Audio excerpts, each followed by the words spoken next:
Ensuite, il faut une boisson. Et la boisson, c'est quoi? Ah, vous allez me dire, mon café au lait, mon chocolat au lait, mon tata au lait. Non, non, non. Nous sommes les seuls mammifères adultes, figurez-vous, à boire du lait. Avez-vous vu une vache boire du lait? Peut-être ici en Savoie, mais ça m'étonnerait quand même. Hein. Si vous la voyez, vous m'appelez, vous me faites une photo, hein, parce que ça m'intéresse vraiment. Bon. Donc, ça, c'est pas possible. Nous sommes aujourd'hui en train de boire des laitages alors que nous devons les consommer sous une forme solide, c'est-à-dire sous forme de fromage. C'est pas le yaya, parce que le yaya, comme disait récemment une maman, ma fille, elle les gobe. Elle le gobe. J'ai bien aimé cette expression. Ma fille, elle gobe les yaourts. Combien elle en prend? 3 par jour, 4 par jour. Tellement elle s'en régale. Bien sûr, parce que c'est très bien fait pour que ça ait du goût. Vous comprenez? C'est plein de lactose. Et c'est plein de quoi? De facteurs de croissance. C'est quoi les facteurs de croissance, docteur? Ah, mais les facteurs de croissance, je vais vous expliquer. C'est très intéressant à expliquer. Figurez-vous que dans le lait de la maman, pour son bébé, eh bien, il y a des facteurs de croissance pour le cerveau du bébé. Vous êtes d'accord? Le bébé, 1 an après, il parle, il reconnaît Hollande, Sarkozy, les autres, il n'y a aucun problème. Il reconnaît papa, maman, il commence à parler, à jouer, il sait le bleu, le rouge, il joue, etc. Il est intelligent. Il commence à peine à marcher. Il a 1 an. Par contre, le veau, lui, 1 an plus tard, il pèse déjà 365 kilos de plus par rapport à son poids de naissance. Il court, déjà. Il a pu être allaité par sa mère, bien qu'aujourd'hui, on ne le lui donne plus. Le lait de sa mère, il est pour nous. Parce qu'il faut savoir que dans le lait de la vache pour son petit, il y a des facteurs de croissance. Pour un animal qui va prendre 365 kilos, ces facteurs de croissance, c'est quoi? 3 facteurs de croissance. Alors que dans le lait de la maman pour son petit enfant humain, il y en a 7 pour le cerveau, 7 facteurs neurotrophiques. Et dans le lait de la vache pour son petit le veau, il n'y en a que 3. Un qu'on appelle épidermal growth factor, facteur growth croissance, facteur de croissance de l'épiderme, de la peau, de l'enveloppe.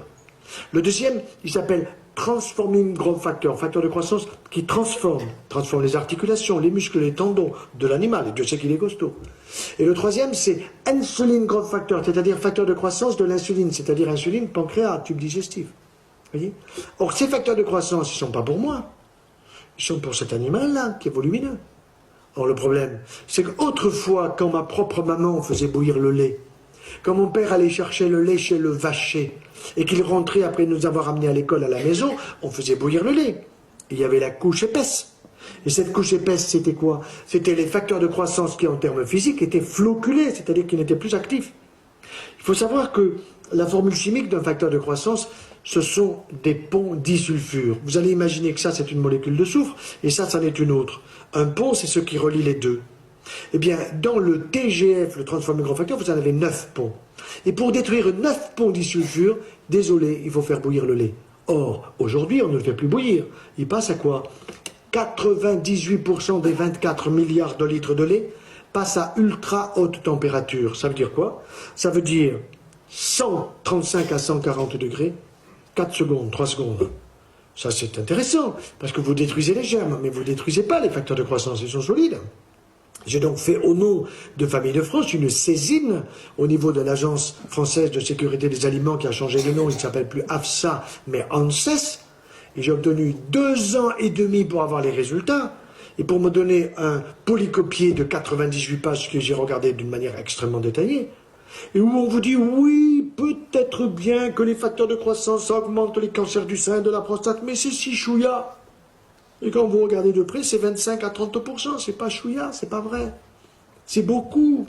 Moi, je veux pas avoir un cancer de la prostate, je veux pas que ma femme ait un cancer du sein, je veux pas que mes amis aient un cancer du pancréas, je ne veux pas avoir des maladies auto-immunes. Or, les maladies auto-immunes aujourd'hui sont liées à 2 choses, les excès de produits laitiers d'animaux trop grands, parce qu'il faut que l'industrie des produits laitiers considère que les facteurs de croissance, il faut les faire disparaître de ceux qui nous font consommer. Or, ils ne les font pas disparaître, ils s'en foutent. Et deuxièmement, c'est le problème de ceux qui créent ce qu'on appelle une porosité intestinale. Alors, porosité intestinale, qu'est-ce que ça veut dire? Quand vous avez un imperméable qui est poreux, s'il pleut, vous allez vous mouiller. D'accord? Eh bien, quand vous avez un intestin qui est poreux, il faut savoir que l'intestin, ce sont des cellules qu'on appelle des entérocytes, des cellules intestinales qui sont collées les unes aux autres. Il y en a des milliards. Et une cellule intestinale, elle vit 4 jours. Au bout de 4 jours, il y en a une autre. 4 jours, il y en a une autre. Et entre les cellules, vous avez ce qu'on appelle des jonctions serrées. Jonctions serrées. Or, le problème d'aujourd'hui, c'est que le gluten du pain moderne actuel, vous remarquerez que quand vous prenez du pain, ben vous avez des difficultés à trouver un trou dans le pain. Il faut une aiguille pour trouver un trou.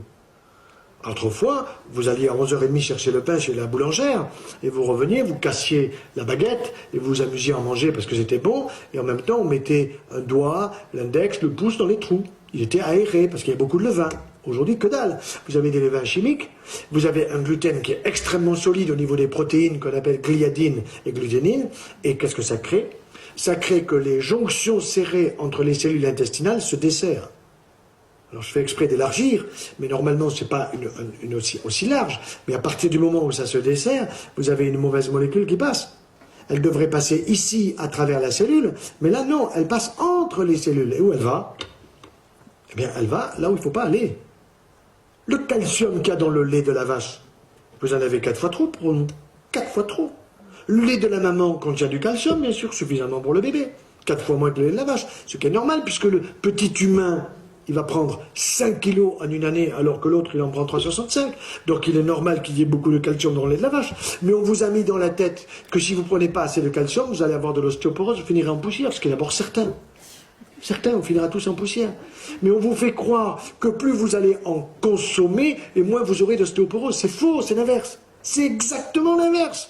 Les femmes au monde qui ont le plus d'ostéoporose, c'est celles qui consomment le plus de produits laitiers. Elles sont en Suède. Elles ont la chance d'avoir, on a 6 enfants, 3 garçons et 3 filles, on en a adopté 2 de plus, donc vous comprenez pourquoi à la maison on a le sens familial et pourquoi on veut défendre fortement les familles. Eh bien, nous avons une de nos filles qui est historienne, donc quand elle sait que son père et sa mère sont passionnés par la nutrition, et alors dès qu'elle trouve des choses dans l'histoire, elle me rappelle, papa, ce que tu sais, sinon je ne sais pas, raconte-moi. Alors elle me dit, ben voilà, figure-toi qu'il y a un conte hongrois ou tchécoslovaque, je ne sais pas, par là-bas. Je pensais qu'elle me parlait d'un conte de Perrault, vous voyez, d'un conte d'Andersen, d'un conte à raconter, quoi. Non.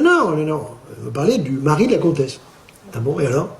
Eh bien, papa, figure-toi que ce conte, il a honoré sa femme 7 fois en une seule nuit.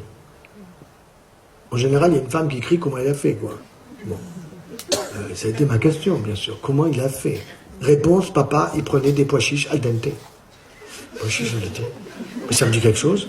Mais les pois chiches, c'est sûr, qui sont pleins de phytohormones. Et les phytohormones qu'il y a dans les pois chiches, ils vont chatouiller les ovaires de madame et les testicules de monsieur. Parce que les hormones de madame ne sont pas les mêmes que celles de monsieur. Nous, c'est une seule, la testostérone. Et les femmes, c'est estrogène et progestérone. Et al dente, ça veut dire quoi? Ça veut dire cuisson à la vapeur douce, ça veut dire une cuisson qui ne dépasse pas 5 minutes, ça veut dire que je les ai fait tremper la veille dans l'eau et que pendant que je suis endormi, tout ça s'est bien passé, ils se sont bien hydratés, et le lendemain 5 minutes au cuit-vapeur, et ensuite je vais les mastiquer. Pourquoi? Parce qu'ils sont un peu comme des noisettes. Parce qu'en les mastiquant, je vais faire sortir véritablement les hormones, parce que je vais avoir une stimulation hormonale qui est une stimulation phyto-hormonale extrêmement intéressante. Voyez? Ah, je suis sûr qu'à Chambéry, dans 3 jours, 8 jours, il n'y a plus un pois chiche, hein, ça c'est sûr. Alors en général, les hommes à la sortie me disent, docteur, les pois chiches, vous en prenez combien?